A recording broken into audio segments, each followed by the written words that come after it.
আসসালামু আলাইকুম। আশা করছি সকলেই মহান আল্লাহ তাআলার অশেষ রহমতে অনেক অনেক ভালো আছেন এবং সুস্থ আছেন।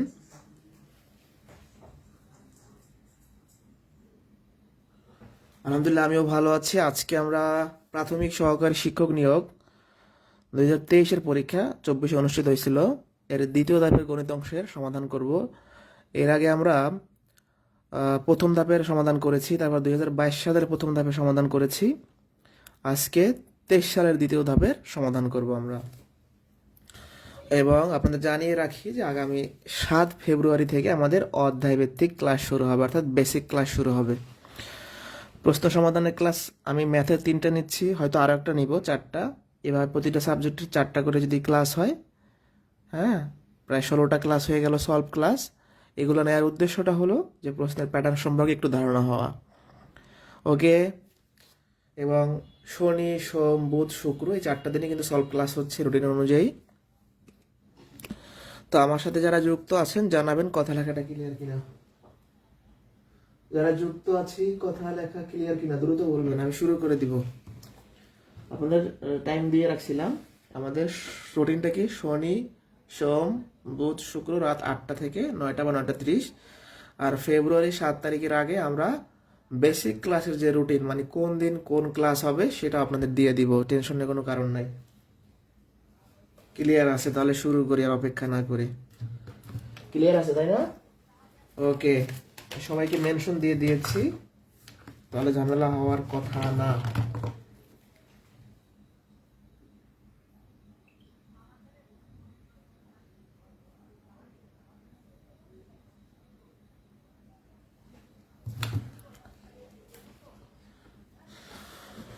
ওকে, খেয়াল করেন তাহলে। প্রথম যে প্রশ্নটা রয়েছে এটা হচ্ছে ট্রেনের অঙ্ক। তো আগের ক্লাসে অর্থাৎ 2022 সালের প্রথম ধাপেও ট্রেনের অঙ্ক আসছিল। একটি ট্রেনের দৈর্ঘ্য 200 মিটার, ট্রেনটির গতি ঘন্টায় 100 কিলোমিটার, 30 মিনিটে ট্রেনটি কত দূরত্ব অতিক্রম করবে? ঠিক আছে। তো ট্রেনের অঙ্ক কিন্তু আমরা এর আগেও করাইছিলাম, অর্থাৎ 22 সালের পরীক্ষায় কিন্তু ট্রেনের অঙ্ক আসছে, মনে আছে কিনা আপনাদের? আবার দেখেন 23 সালের দ্বিতীয় ধাপে আসছে। অর্থাৎ এই যে আমরা প্রশ্ন সমাধান ক্লাস নিচ্ছি, এটার মূল উদ্দেশ্যটাই এটা যে আমাদের প্রশ্নের প্যাটার্ন সম্পর্কে ধারণা নেওয়া।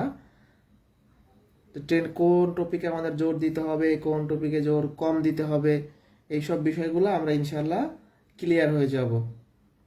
এবং বাংলা ক্লাস, জিকে ক্লাস, ইংরেজি ক্লাস হচ্ছে রুটিন অনুযায়ী।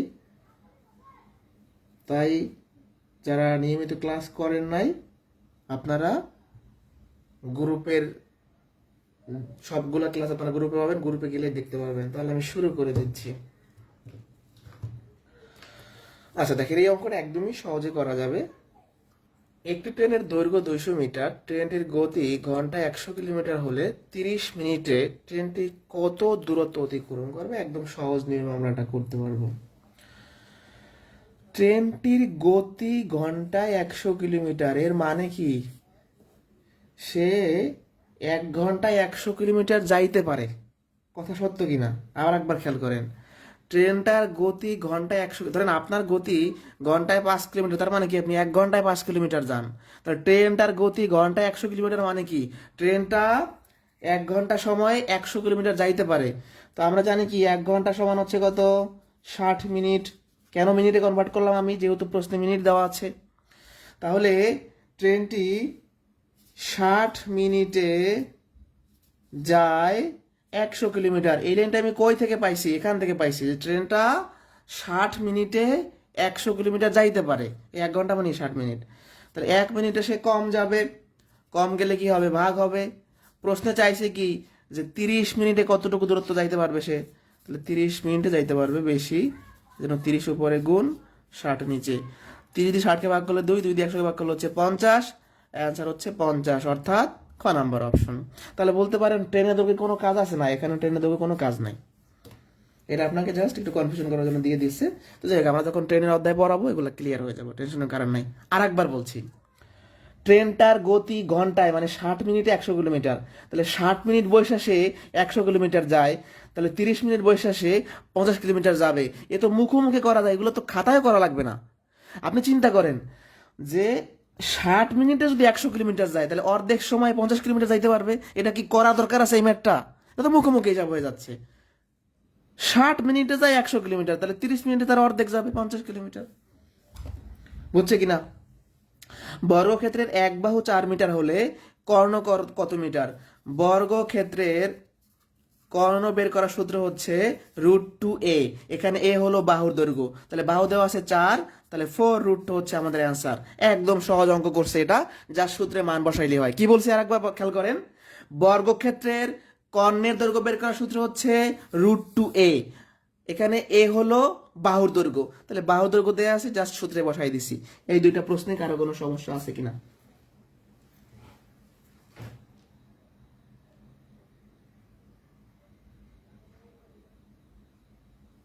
এটা বুঝতে পারছে কিনা দ্রুত বলেন। আমরা বেশ কিছু প্রশ্ন আজকে সমাধান করব, অর্থাৎ সবগুলো প্রশ্নে আমরা ইনশাল্লাহ সমাধান করব। এটা ডান কিনা?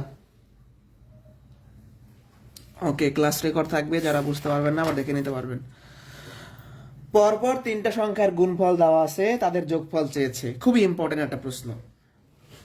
এরকম প্রশ্ন প্রাইমারিতে 2-3 বার আসছে ইতিমধ্যে। তো গুণফল দিয়ে কি সরাসরি যোগফল বের করা যায়? পরপর মানে কি ক্রমিক, 3টা সংখ্যা সিরিয়ালি আছে। তো এখন এই ধরনের প্রশ্নগুলো সমাধান করার জন্য আগে আপনাকে সংখ্যা 3টা খোঁজা লাগবে। কিরকম একটু ভালো করে খেয়াল করি। সংখ্যা 3টা খোঁজার জন্য এই যে গুণফল দেওয়া আছে, এটাকে আমরা মৌলিক উৎপাদকে বিশ্লেষণ করব। প্রশ্ন হইতে পারে যে ভাই মৌলিক উৎপাদকে বিশ্লেষণ আবার কি? বিষয়টা হলো সবচেয়ে কম সংখ্যা, মানে সবচেয়ে ছোট সংখ্যা দিয়ে ভাগ করে করে আসতে হবে। এটাকে 2 দিয়ে ভাগ যায় 60, এটাকে 2 দিয়ে ভাগ যায় 30, এটাকে 2 দিয়ে ভাগ যায় 15, 15কে 2 দিয়ে যায় না, 3 দিয়ে চেষ্টা করেন। তাহলে কি করতে হবে, আগে মৌলিক উৎপাদকে বিশ্লেষণ করে এর উৎপাদকগুলো খুঁজতে হবে। কত কত পাইছি? 2 2 2 3 5। এখন আপনার সংখ্যা লাগবে কয়টা? 3টা। সংখ্যা হয়েছে কয়টা? 5টা। এই 5টা থেকে 3টা বানানো লাগবে। উপায়টা কি? বাম থেকে ডানে জোড়া বানাইবেন। এক জোড়া বানান, 2 এর 2 গুণ করলে 4। এবার কয়টা আছে? 1টা 2টা 3টা 4টা, আরো একটা কমন লাগবে, আমার 3টা লাগবে, আর এক জোড়া বানান, 3 দুগুণে 6। এই দেখেন 4 5 6, যে 4 5 6 3টা পরপর সংখ্যা, মানে ক্রমিক সংখ্যা। এবার যোগ করে দেন, 4 যোগ 5 যোগ 6 15 হচ্ছে অ্যান্সার। এই ক নাম্বার অপশন। যারা বুঝি নাই আর একবার, গুণফল দেওয়া আছে, সরাসরি যোগফল বের করা সম্ভব না, আগে সংখ্যা বের করা লাগবে। তাই আমরা সুন্দর করে মৌলিক উৎপাদকে ভাঙছি। উৎপাদক আসছে কয়টা? 5টা। আমার সংখ্যা কয়টা? 3টা। তাহলে 5টা থেকে 3টা কিভাবে বানাবো? বাম থেকে ডানে জোড়া বানাবো। কয়টা জোড়া বানাবো? যে কয়টা বানাইলে আমার সুবিধা হয়। একটা বানাইছি পর দেখছি আরো একটা বানানো লাগবে, তার একটা বানাইলাম। এই যে 4 4 5 6, তার মানে 3টা সংখ্যা হলো 4 5 6। এটা বুঝছেন কিনা বলেন? আচ্ছা, একটা প্রশ্ন আপনাদের করি, এবার দেখি কে পারে। প্রশ্নটা হলো, বললাম কি 3টা সংখ্যার গুণফল 60 হলে, গুণফল 60 হলে যোগফল কত? দেখবো কে এটার অ্যান্সার আগে পারে। এই একই প্রশ্ন জাস্ট আমি এখানে 120 জায়গায় আমি 60 দিলাম, দেখি কে পারে। দ্রুত বলেন।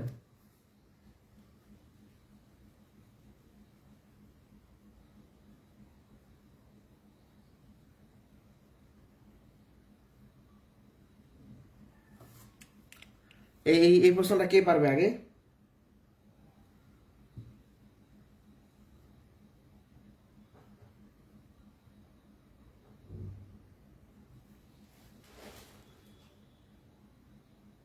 ওকে, অলরেডি অনেকে অ্যান্সার পেয়েছে, ধন্যবাদ।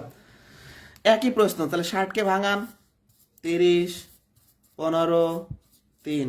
এবার এখানে 4টা পাইছেন, 2 গুণন 2 গুণন 3 গুণন 5।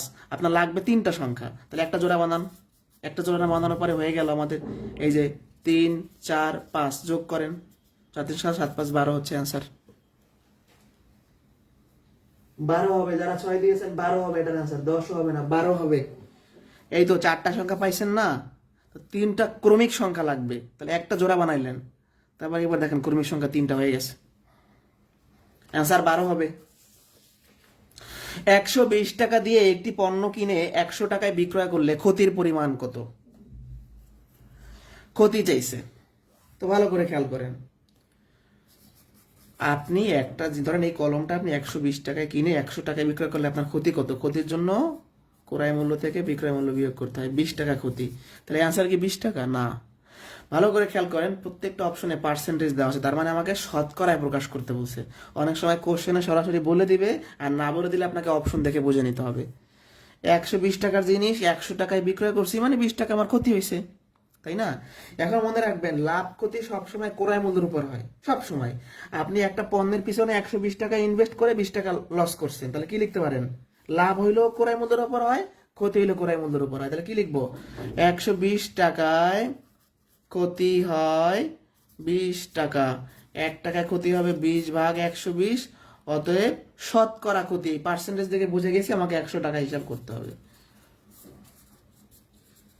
120, তাহলে আমরা যদি করি 6×20 5×100, হ্যাঁ, এটাকে 2 দিয়ে ভাগ করলে 3, এটাকে 2 দিয়ে ভাগ করলে 10, তাহলে 5×10 = 50/3। এটা মুখে হিসাব করা যায়। কিভাবে হিসাব করা যায়? ধরেন আপনি ক্যালকুলেটর পরীক্ষা হলে নাই, হ্যাঁ, আপনার ক্যালকুলেটর হিসাব করার দরকার নাই। আমরা 50কে 3 দ্বারা ভাগ করলে কত হবে? আমরা জানি 3×16 = 48, তার মানে 16-র একটু বেশি হবে।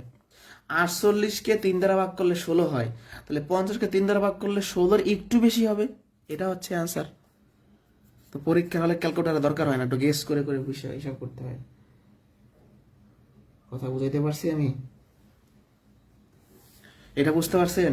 120 টাকার জিনিস 100 টাকায় বিক্রয় করছেন, 20 টাকা ক্ষতি হয়েছে, তাহলে 120 টাকায় ইনভেস্ট করে 20 টাকা ক্ষতি হয়েছে।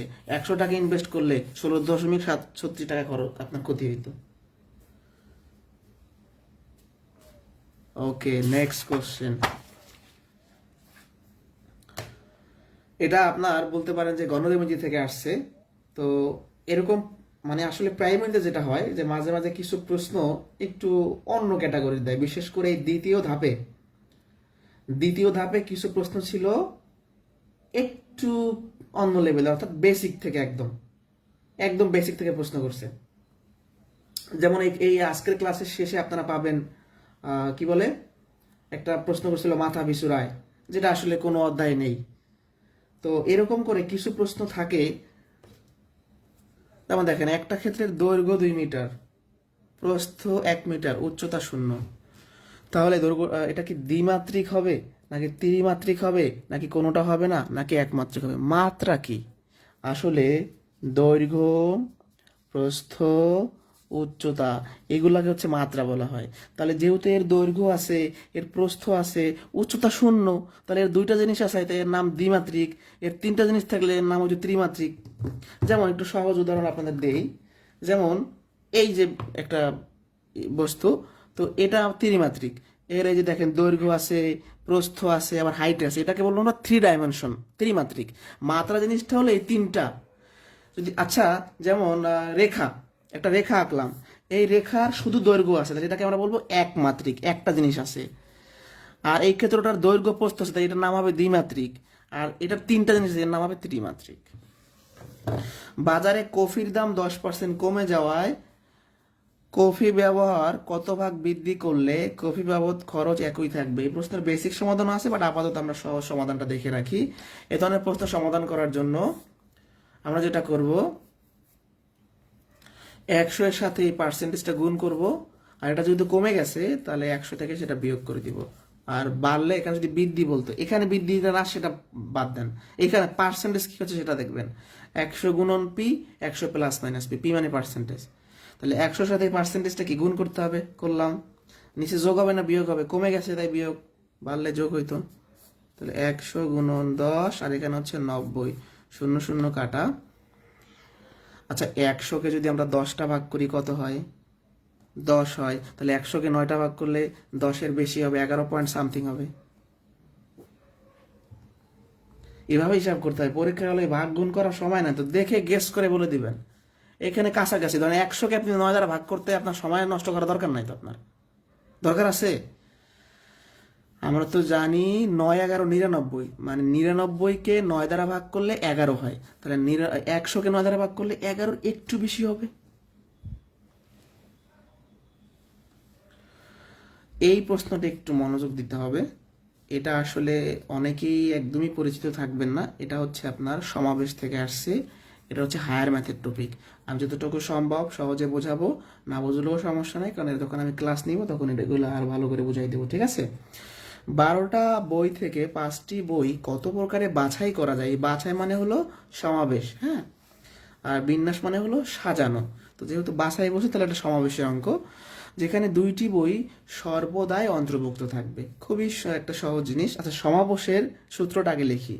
এন সংখ্যক বস্তু থেকে আর সংখ্যক বস্তু বাছাই করার সূত্র হলো N factorial N minus r factorial, আর এখানে হচ্ছে আর ফ্যাক্টোরিয়াল। এই সূত্রটা আমাদের মুখস্থ করতে হবে। আচ্ছা, এখানে এন হলো মোট উপাদান, আর হলো যে কটা নিতে হবে। তাহলে 12টা থেকে 5টা নিতে বলছে, কিন্তু বলছে 2টা বই সর্বদাই অন্তর্ভুক্ত থাকবে, মানে এই 2টাকে আমাদের আলাদা করে বাছাই করার কিছু নাই, এটা থাকবে। যেমন আমি বাংলাদেশ দলের ক্রিকেট টিম গঠন করব, এখন আমি বলে দিলাম যে সাকিবুল হাসান আর মোস্তাফিজুর রহমান এদের ফিক্সড, এদের বাছাই করা দরকার নাই। তাহলে 12টা বই থেকে 2টা বই সবসময় অন্তর্ভুক্ত থাকবে, তাকে আর বাছাই করা দরকার নাই। তাহলে 12টা থেকে 2টা তো থাকবে, তাহলে থাকে 10টা। আর 5টা নিব, 2টা অলরেডি পেয়ে গেছি, তাহলে থাকে কয়টা? 3টা। তাহলে 10টা থেকে 3টা নিলেই হচ্ছে। যারা আমার কথাটা বোঝেন নাই, জাস্ট হালকা বুঝে রাখেন, এই টপিকটা অনেকেই কখনোই দেখেন নাই, এরকম হইতে পারে, বাট কোনো প্রবলেম নাই। আমরা যখন ক্লাস নিব এখানে প্রশ্নগুলো দেখাই দিব। তারপর আমি রিপিট করছি, মূলত এন সংখ্যক বস্তু থেকে আর সংখ্যক বস্তু বাছাই করার সূত্র এইটা। তাহলে 12টা থেকে 5টা হওয়ার কথা, কিন্তু এখানে 2টা বই সর্বদাই অন্তর্ভুক্ত থাকবে, তাকে বাছাই করার কিছু নাই। তাহলে 12টা থেকে 2টা বাদ দিব, আর যে কোনো নিতে হবে সেটা মানে এখান থেকে 2টা বাদ, এখান থেকে 2টা বাদ। তাহলে আমাদের এখন 10টা থেকে 3টা নিতে হবে। 10 ফ্যাক্টোরিয়াল 3 ফ্যাক্টোরিয়াল, 10 থেকে 3 বিয়োগ করলে 7 ফ্যাক্টোরিয়াল। এই 10 ফ্যাক্টোরিয়াল মানে হচ্ছে 1 থেকে শুরু করে 10 পর্যন্ত গুণফল। তাহলে 10 গুণন 9 গুণন 8, বাকিটা আর লিখবো না, বাকিটা সম্পূর্ণ 7 ফ্যাক্টোরিয়াল, নিচে 7 ফ্যাক্টোরিয়াল। আর 3 ফ্যাক্টোরিয়াল মানে 3 গুণন 2। এটা কাটা গেল, 3 3কে ভাগ করলে হচ্ছে 3, 2 8কে ভাগ করলে 4, 3 4 12, 12 10 120। জাস্ট হালকা বুঝে রাখেন, টেনশনের কোনো কারণ নাই তো এখানে। 7 নাম্বারটা হলো বিন্যাস বিন্যাস সমাবেশের অধ্যায়। এটা হচ্ছে হায়ার ম্যাথের টপিক, উচ্চতর গণিত, ইন্টারমিডিয়েটের, হ্যাঁ। এটা বিসিএস এর প্রশ্ন হুবহু দিয়ে দিছে। এই অধ্যায়, এইসব অধ্যায় থেকে আমরা শুধুমাত্র বিসিএস এর প্রশ্ন পড়বো, আর কিছু পড়বো না। বিন্যাস সমাবেশ, সম্ভাব্যতা, অসমতার বিগত বিসিএস এর প্রশ্ন পড়বো, আর কিছু পড়বো না, ঠিক আছে। এই যে এন এর মান 10, আর এর মান 3, তাহলে এন এর জায়গায় বসাইলাম 10 ফ্যাক্টোরিয়াল মানে 1 থেকে শুরু করে 10 পর্যন্ত গুণফল, 7 ফ্যাক্টোরিয়াল মানে 1 থেকে শুরু করে 7 পর্যন্ত গুণফল, 3 ফ্যাক্টোরিয়াল মানে 1 থেকে শুরু করে 3 পর্যন্ত গুণফল। এখন 10 ফ্যাক্টোরিয়ালকে আমি সম্পূর্ণ কেন ভাঙাই নাই? কারণ আমার নিচে 7 ফ্যাক্টোরিয়াল আছে, তাহলে 7 ফ্যাক্টোরিয়াল রেখে দিই, এর কাটা দিলাম, হয়ে গেল। কোনো কোশ্চেন থাকলে আমাকে করেন, হ্যাঁ। আর আমাদের টপিক আমরা করাই দেবো, রেশনের কারণ নেই। এই দেখেন 18তম বিসিএস এর প্রশ্ন হুবহু তুলে দিছে ভাই। x plus 5y is equal to 24, x is equal to 3y হলে y এর মান কত? দেয়া আছে কি x plus 5y is equal to 24, x এর একটা মান আছে 3y, x এর জায়গায় 3y বসান।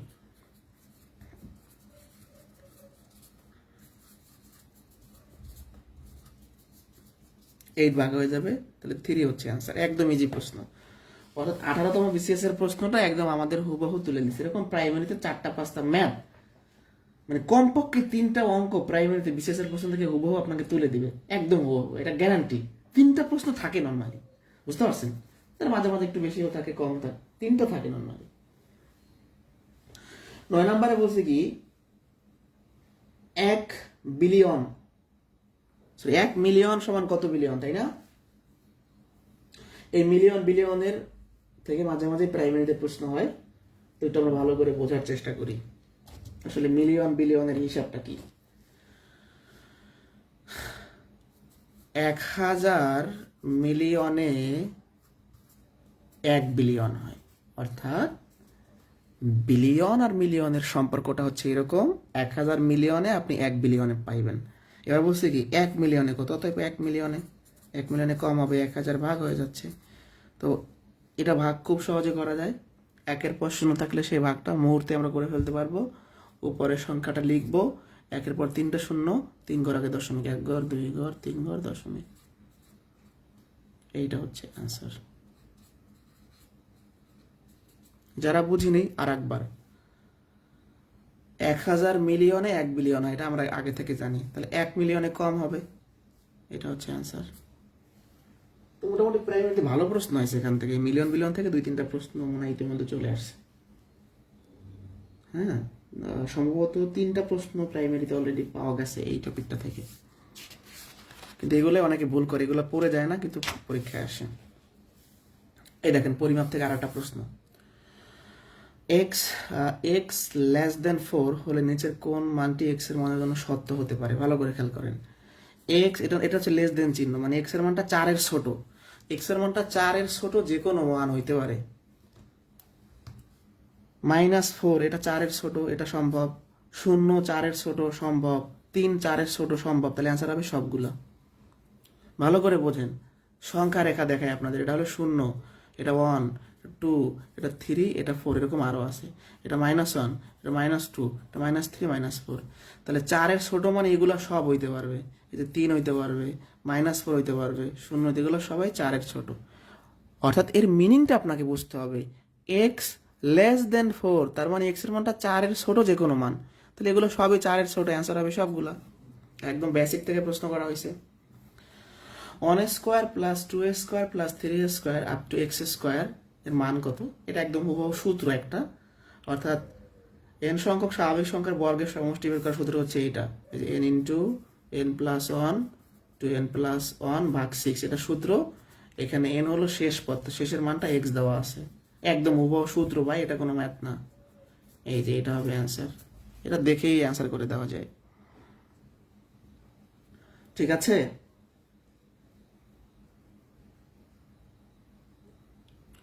আচ্ছা 12 নম্বর খেয়াল করেন। মূলত 1 নটিক্যাল মাইলে হচ্ছে আপনার 1853 বা 52 মিটার, বলতে পারেন 52 মিটার বা 53 বললেও সমস্যা নেই। তো বলছে 1 নটিক্যাল মাইল সমান কত কিলোমিটার, মানে এটা হচ্ছে নটিক্যালের সাথে মিটারের সম্পর্ক, বাট আপনাকে কিলোমিটার নিতে বলছে। তাহলে কিলোমিটার নিতে বললে কি করতে হয়? 1000 দ্বারা ভাগ করতে হয়। তাহলে 1 এর পর 3টা শূন্য, এটাকে 3 ঘর আগে দশমিক দিয়ে দিতে হবে, এটা হচ্ছে অ্যান্সার। সোজা কথা, 1 নটিক্যাল মাইলে 1.852 কিলোমিটার হয়। এটা আপনারা মুখস্থ রাখবেন, এটা বের করবেন পরীক্ষার হলে। যে আমরা জানি 1 নটিক্যাল মাইলে হচ্ছে 1852 বা অনেক বইতে 53 থাকতে পারে, 1853 মিটার বা 52 মিটার। এই মিটারটাকে কিলোমিটারে নেওয়ার জন্য 1000 দ্বারা ভাগ করতে হবে। এই 12 পর্যন্ত কারো কোনো সমস্যা আছে আমাদের? 12 পর্যন্ত বুঝি নাই এমন কেউ থাকলে বলতে পারেন।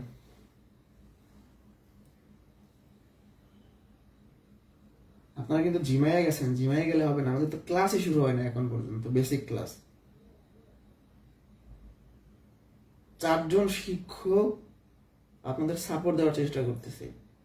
বাংলা ক্লাস স্মার্ট বোর্ডে স্যার নিচ্ছে, ইংরেজি ক্লাস নিচ্ছে স্মার্ট বোর্ডে, আমি এভাবে ক্লাস নিচ্ছি, বোর্ডে ক্লাস নেব। জিকে স্যার, আলামী স্যার কিন্তু খুব ভালো একজন শিক্ষক, আপনার টিউটর একাডেমি অনেকে চেনেন, ওখানে উনি ক্লাস নেয় এবং বিসিএস কনফিডেন্স উনি ক্লাস নিচ্ছেন, অনেক জায়গায় উনি ক্লাস, আমার অভিজ্ঞ একজন শিক্ষক, আমার অনেক সিনিয়র। তো আপনারা বাংলা যিনি ক্লাস নেয় ভালো ক্লাস নিচ্ছে, সায়েন্সের অনেক সিনিয়র, উনি বিসিএস নন ক্যাডারে আছেন এবং দীর্ঘদিন ইংরেজি পড়াচ্ছেন, বিসিএস কনফিডেন্সে এখনো ক্লাস নেন, ওরাকলে ক্লাস নেন।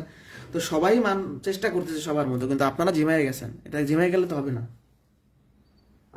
আপনারা আসলে কি মানে মনে করতেছেন আমি জানি না, যে এত কম ফি এইরকম মানে কিচ্ছু না, আমরা আমাদের মতো ভালো সার্ভিস দেওয়ার চেষ্টা করব। এটা দেখেন, কাগজ ও কলমের মূল্য একত্রে 240 টাকা, কাগজের মূল্য কলমের মূল্য অপেক্ষা 40 টাকা কম হলে কলমের মূল্য কত? আচ্ছা, কাগজের মূল্য আমি ধরলাম, কাগজের মূল্য ধরলাম এক্স, আর কলমের মূল্য ধরলাম হচ্ছে আপনি মনে করেন ওয়াই, ধরলাম। তাহলে কাগজ আর কলম একত্রে যোগ করলে 240 টাকা হবে, তার মানে এক্স এর মান আর ওয়াই মান যোগ করলে 240 টাকা হবে। এটাকে আমি 1 নং সমীকরণ দিলাম। বলছে কাগজের মূল্যটা কলমের মূল্য অপেক্ষা 40 টাকা কম হলে, তাহলে কাগজের মূল্যটা কলমের মূল্য অপেক্ষা 40 টাকা কম, এটাকে আমি 2 নং দিলাম। যারা বুঝি নাই, কাগজের মূল্য আর কলমের মূল্য যোগ করলে 240 হবে, তাহলে কাগজের মূল্য আর কলমের মূল্য যোগ করলে 240, এটা তো সবাই বুঝতে পারছেন। এবার কাগজের মূল্যটা, এই যে কাগজের মূল্যটা, এটা হবে কলমের মূল্য থেকে 40 টাকা কম। এটাকে আমরা এই ওয়াইটা এই পাশে নিয়ে আসি, এটাকে আমি 3 নং দিলাম। এবার 1 নং আর 3 নং যোগ করি, 1 যোগ 3,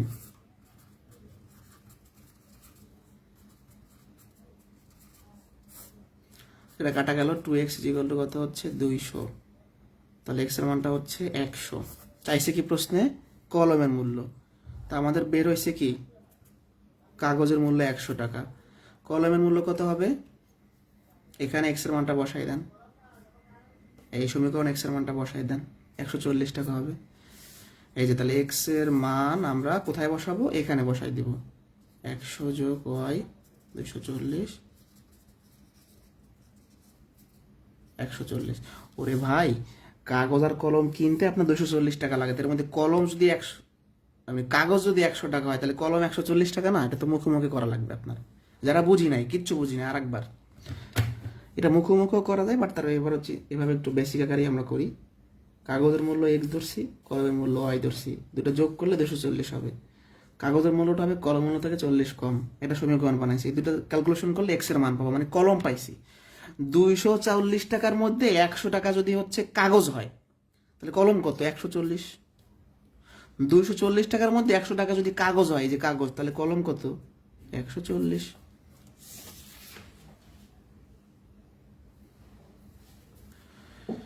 একটা রাশি অপর রাশির 64%, 64% মানে 64 ভাগ 100, পার্সেন্টেজ মানে নিচে 100। তার মানে ভালো করে খেয়াল করেন, একটা রাশি অপর রাশির 64%, তার মানে কি? অপর রাশি 100 হলে একটা রাশি 64 হবে। এটা একটা রাশি, এটা অপর রাশি, এই দুইটা জিনিস এই ভগ্নাংশের মধ্যে আছে। যার সাথে র থাকে সে হয় নিচে, এই অপর রাশির সাথে র আছে তাহলে সে হবে নিচে, আর এটা হবে উপরে।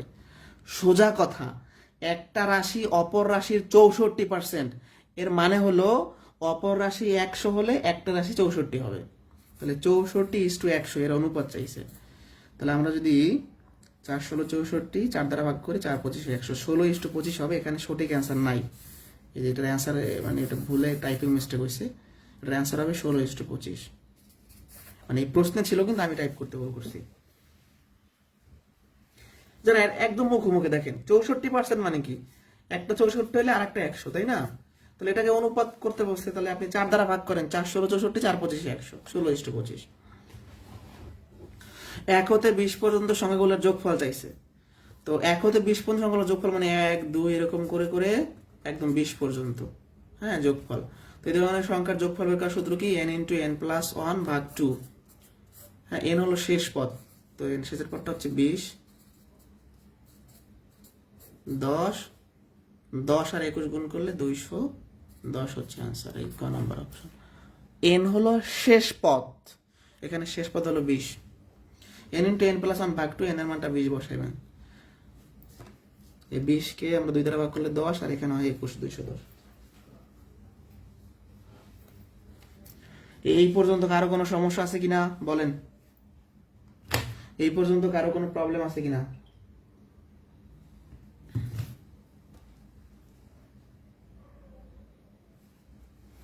ঠিক আছে। রাশি মানে যে কোনো কিছু হইতে পারে। ধরেন বয়স একটা রাশি, টাকা একটা রাশি, হ্যাঁ, ওজন একটা রাশি, বুঝতে পারছেন? ধরেন বললাম কি যে একজন লোকের বয়স অপর লোকের 64%, বয়সের 64%, তো এটা হইতে পারে। অর্থাৎ রাশি মানে যে বয়স, ওজন, এগুলা। বলছে কি, যে চতুর্ভুজের কেবল দুইটা বাহু পরস্পর সমান্তরাল তাকে কি বলে? আসলে চতুর্ভুজের যে ভাগগুলো আছে, আয়তক্ষেত্র, সামান্তরিক, রম্বস, ট্রাপিজিয়াম, বর্গক্ষেত্র, তো ট্রাপিজিয়াম বাদে সবগুলারই 4টা বাহু সমান্তরাল হয়। যেমন আয়তক্ষেত্র যদি আমরা আঁকি, এই বাহু এই বাহু সমান্তরাল, এই বাহু এই বাহু সমান্তরাল। বর্গক্ষেত্র যদি আঁকি, এই বাহু এই বাহু সমান্তরাল, এই বাহু এই বাহু সমান্তরাল। যদি আপনার রম্বস আঁকি, এই বাহু সমান্তরাল, এই বাহু সমান্তরাল। আবার যদি সামান্তরিক আঁকি, এই বাহু সমান্তরাল, এই বাহু সমান্তরাল। অর্থাৎ আয়তক্ষেত্র, বর্গক্ষেত্র, রম্বস, সামান্তরিক, এদের সবগুলা বাহু সমান্তরাল। কিন্তু ট্রাপিজিয়ামের এই যে 2টা বাহু সমান্তরাল, যে এই 2টা হলো সমান্তরাল আর এই 2টা হলো অসমান্তরাল। তাহলে শুধুমাত্র ট্রাপিজিয়ামের 2টা বাহু সমান্তরাল হয়, আর বাকি 2টা সমান্তরাল হয় না। যারা প্রশ্নটা এখনো বোঝেন নাই, আয়তক্ষেত্রের এই বাহু সমান্তরাল মানে 4টা সমান্তরাল, 4টা সমান্তরাল, 4টা সমান্তরাল, 4টা সমান্তরাল। বাট ট্রাপিজিয়ামের 2টা বাহু সমান্তরাল আর 2টা অসমান্তরাল। এটাও পরীক্ষায় প্রশ্ন করতে পারে যে কোন চতুর্ভুজের 2টা বাহু পরস্পর অসমান্তরাল, তাহলেও অ্যান্সার ট্রাপিজিয়াম হবে। 2টা সমান্তরাল বললেও ট্রাপিজিয়াম, অসমান্তরাল বললেও ট্রাপিজিয়াম। ঠিক আছে? কোন লঘিষ্ঠ সংখ্যার সঙ্গে 3 যোগ করলে যোগফল এগুলো দ্বারা বিভাজ্য হবে? দেখেন, এটা সম্ভবত প্রথম ধাপেও আসছিল, আমি প্রথম ক্লাসে করাইছিলাম একটা অঙ্ক আপনাদের। লঘিষ্ঠ বললে এগুলো লসাগু করতে হয়। 2 দিয়ে ভাগ যায় 12, 18, 24, 2 দিয়ে ভাগ যায় 6, 9, 12, 2 দিয়ে ভাগ যায় 3, 9, 6, 3 দিয়ে ভাগ যায় 1, 3, 2, আর যায় না, এগুলো সব গুণ। 3 দোকানে 6, আপনার কত, আচ্ছা 8, 3 আর 24, 3, 24 আর 2, তাই না? 3, 24, 72, 72 আর 2 গুণ করলে কত, 144 নাকি? অর্থাৎ লসাগু হবে, এগুলো সব গুণ করলে 144। এখন এটাই কি অ্যান্সার? না, প্রশ্নটাকে বোঝেন। এই সংখ্যাগুলার লসাগু 144, তার মানে এই লসাগুকে 24 দ্বারা ভাগ করা যায়, এই লসাগু মানে এই সংখ্যাটাকে 36 দ্বারা ভাগ করা যায়, এই সংখ্যাটাকে 48 দ্বারা ভাগ করা যায়। আসলে আমাকে বলছে কোন লঘিষ্ঠ সংখ্যার সাথে 3 যোগ করলে যোগফল এগুলো দ্বারা বিভাজ্য। তাহলে এই যোগফলটা আমরা বের করছি 144, মানে 144কে এগুলো দ্বারা ভাগ করা যায়। এখন আপনারাই বলেন কোন সংখ্যার সঙ্গে 3 যোগ করার পর আমি 144 পাবো? আমি 141 সাথে 3 যোগ করলে 144 পাবো, তাহলে 141 হচ্ছে অ্যান্সার। বাট ব্যাপারটা আমি ইজি করে দিচ্ছি, লঘিষ্ঠ বললে লসাগু করবেন, যদি যোগ করতে বললে তাহলে বিয়োগ করে দিবেন। এটা একদম সহজ কথা। নিয়মটা কি? লঘিষ্ঠ বললে লসাগু করবেন, যদি যোগ করতে বলে তাহলে লসাগু থেকে বিয়োগ হবে, আর বিয়োগ করতে বলে লসাগুর সাথে যোগ হবে। এটা প্র্যাকটিক্যালি চিন্তা করলে এভাবে আসে। কোন লঘিষ্ঠ সংখ্যার সঙ্গে 3 যোগ করলে যোগফল এগুলো দ্বারা বিভাজ্য? তা আমি আসলে এগুলো দ্বারা বিভাজ্য সংখ্যা বের করছি 144, তার মানে যোগফল বের করছি 144। তো কার সাথে 3 যোগ করলে 144 হয়? 141।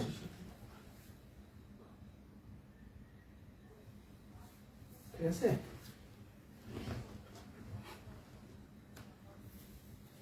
একজন লিখছেন ক্লাস নাকি ফেব্রুয়ারি 7 তারিখ থেকে শুরু হবে, এখন কি সেই ক্লাস হচ্ছে? এখন হচ্ছে সলভ ক্লাস শুরু হচ্ছে, মানে শুরু চলতেছে, আর 7 তারিখ থেকে অধ্যায় ভিত্তিক বেসিক ক্লাস শুরু হবে। Question solve. ওকে, আমাদের অল্প কিছু প্রশ্ন বাকি আছে, শেষ করে দিব। পরবর্তী প্রশ্নে বলছে কি, ভালো করে খেয়াল করেন, যে একটা পেন্সিলের ওজন 5 গ্রাম, এটির ওজন মিলিগ্রামে কত হবে?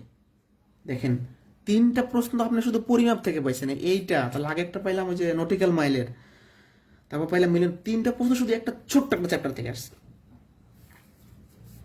তো এই জন্য পরিমাপটা খুব গুরুত্ব দিতে হবে আমাদের।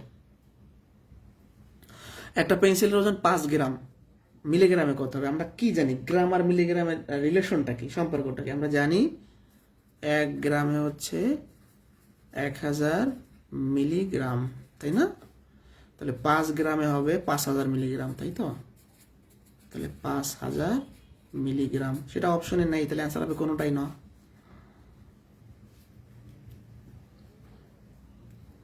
অ্যান্সার হবে কোনোটাই নয়, তাই না? ওকে, নেক্সট প্রশ্নে যাচ্ছি আমি। 19 নাম্বার, খেয়াল করেন একটু ভালো করে। এটা সরলীকরণ, 0.5 যোগ 0.05 যোগ 0.005 গুণন 0.5 0.05 0.05। আচ্ছা, এটা আমাদের করতে বলছে, তো খেয়াল করি একটু সবাই। এটা আসলে এই পার্টটুকু করলে অ্যান্সার বলে এটা করাও লাগে না। কিভাবে? আমরা দেখতে পাচ্ছি এটা হচ্ছে দশমিকের গুণ আছে, আর এটা হচ্ছে যোগ আছে, তো আমরা এই পার্টটা আলাদা করে করবো, এটা আলাদা করে করবো, ঠিক আছে? তো এখানে 0.5 আর 0.05 আমরা যদি যোগ করি তাহলে কত হয়? আপনার 0.55 হয়। নর্মালি যোগ করবেন, এই যে দেখেন এইভাবে যোগ করবেন আপনারা। এখানে শূন্য বসে দিলে 5 5 এটা, তাহলে এই দুটো যোগ করলে 0.5 হয়। এবার এখানে কাহিনীটা দেখেন, দশমিকের গুণ করার নিয়মটা কি? দশমিক বাদে সবগুলো সংখ্যা গুণ করতে হয়। দশমিক বাদে এখানে 5 থাকে, এখানে 5 থাকে, এখানে 5 থাকে, এখানে 5 থাকে। 5 5 25, 5 25 125, আর 5 625, তাহলে 625 হবে। আর দশমিকের পর ডিজিট এখানে 3টা 4টা 4 2 6টা আর 3 9টা হবে, তাই না? 3 3 6 3 9টা হবে। তাহলে 9 ঘর আগে দশমিক, 1 ঘর 2 ঘর 3 ঘর 4 ঘর 5 ঘর 6 ঘর 7 ঘর 8 ঘর 9 ঘর দশমিক, এগুলো সব শূন্য দিয়ে পূরণ করতে হবে। এখন একটু চালাক যদি মানে একটু চালাকি যদি আপনি কি করেন এখানে, ওরে ভাই এই পর্যন্ত যখন আমি 625 পাইছি আমার আর কিছু করা দরকার নাই, কারণ শুধুমাত্র এই একটা অপশনই 625 আছে, এগুলো আমার চেক করারই দরকার নাই কোনো, আর এদের যোগ বিয়োগ করার দরকার নাই। দশমিকের গুণ যারা পারি না, দশমিক বাদে আপনি সবগুলো সংখ্যা গুণ করবেন। দশমিক বাদে এখানে 5 থাকে, এখানে 5 থাকে, এখানে 5 থাকে, এখানে 5 থাকে, 4টা 5 গুণ করলে 625 হয়। এবার যেটা করতে হয়, দশমিকের পর ডিজিট যে কটা থাকবে উত্তরও সেই ঘর আগে দশমিক হবে। এখানে দশমিকের পর 9টা ডিজিট আছে, উত্তর 9 ঘর আগে দশমিক হবে। এবার এটা যোগ করলে কি হবে? এটা হবে। বাট আমাদের এই সময়টা নষ্ট করার প্রয়োজন নেই, কারণ 625 শুধু একটা অপশনই আছে, আর যদি আলাদা থাকতো তখন আমরা যোগ করতাম। বুঝতে পারছি? অর্থাৎ আমরা দশমিকের গুণ করলাম আর এটা হিসাব করলাম, এবার এটা দুইটা যোগ করে দিলে অ্যান্সারটা চলে আসবে। এবার একটা মজার প্রশ্ন দেখেন, প্রশ্ন হয়ে গেল আবার, প্রশ্ন পাওয়া গেছে। এই 20 নম্বর অঙ্কটা, এটা যে এটা আসলে একটা মানে বলতে পারেন বিবিধ টপিক, অর্থাৎ স্পেসিফিক কোনো চ্যাপ্টার থেকে আসে না এটা আসলে, আর একটা বলতে পারেন যে কাইন্ড অফ বেসিক জিনিস থেকে আসছে। এটা কোনো চ্যাপ্টারের না তেমন একটা, আবার চ্যাপ্টার দিয়েও দেওয়া যায়, পরিমাপের মধ্যে দিয়ে দেওয়া যায়, পরিমাপ, যেহেতু মিলিয়ন বিলিয়নের মধ্যে আছে পরিমাপ দেওয়া যায়। তো বলছে কি, একটি দেশের জিডিপির পরিমাণ 7.5 বিলিয়ন মার্কিন ডলার, ওই দেশের মোট জনসংখ্যা 1.85 মিলিয়ন হলে মাথাপিছু জিডিপির পরিমাণ কত? তো একটু ভালো করে খেয়াল করেন, আমরা আস্তে ধীরে করি। মাথাপিছু জিডিপি চেয়েছে, এটা আছে বিলিয়নে আর এটা আছে মিলিয়নে, তাহলে দুটার একক সমান করতে হবে। আমাদের প্রধান কাজ কি? একক সমান করা। ভালো করে খেয়াল করেন। এবার আমরা একক সমান করব। কিভাবে সমান করব? এটা আছে বিলিয়ন, এটা আছে মিলিয়ন, হয় বিলিয়ন থেকে মিলিয়ন একটা নেবেন, নাহলে মিলিয়ন থেকে বিলিয়ন নেবেন, আপনার ইচ্ছা। তো আমরা জানি, একটু আগে একটা ম্যাথ যখন করালাম তখন বলছিলাম 1 billion is equal to 1000 million, তাই না? 1000 মিলিয়ন, তাই না? ওকে, এটা আমরা একটু আগে একটা ম্যাথ করলাম তখন দেখলাম। তাহলে 7.5 বিলিয়নে কত হবে? আপনার হচ্ছে 1000-এর সাথে 7.5 গুণ হবে, 3টা শূন্য হবে, কিন্তু এখানে 1 ঘর আগে দশমিক, একটা ঘর আগে দশমিক চলে আসবে, তার মানে এটা বলতে পারেন আপনি মিলিয়ন, তাই না? এখন এইটাকে, এই মিলিয়নটাকে আপনার মোট জনসংখ্যা দিয়ে ভাগ করেন, তাহলে মাথা পিছু আয় পেয়ে যাবেন, সেটা দশমিক হবে না। এই 7500-কে এটা দ্বারা ভাগ করলে দেখবেন যে আপনার এটা এরকম ধরেন 0.54 এরকম কিছু একটা আসবে, এরকম আসতে থাকবে। তো আমাদের নিকটতম নিতে বলছে, তাই না?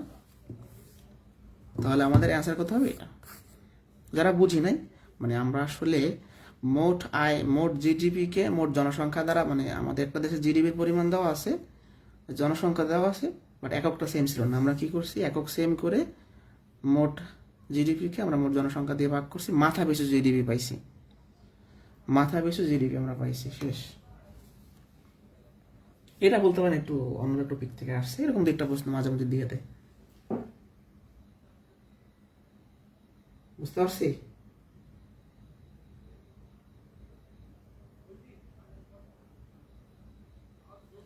নিকটতম বর্গমিটার, তাই না? এটা আসলে অপশন নিয়ে কনফিউশন, কোনটা হবে আনসার। এটা যদি দশমিক দেওয়া থাকে তার মানে এখানে সঠিক উত্তর নেই, বুঝতে পারছেন? অ্যান্সার হবে এইটা আর কি।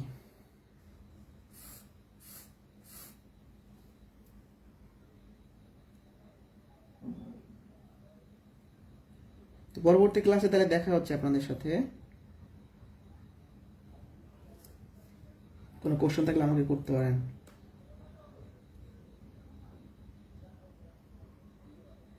কোনো কোয়েশ্চেন থাকলে করিতে পারেন।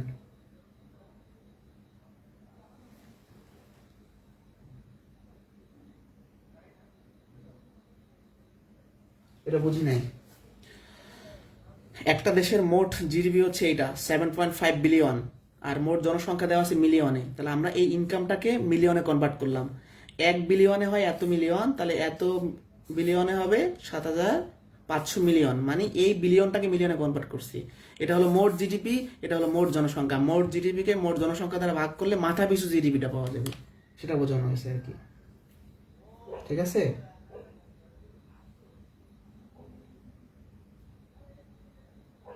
বুঝতে পারছি?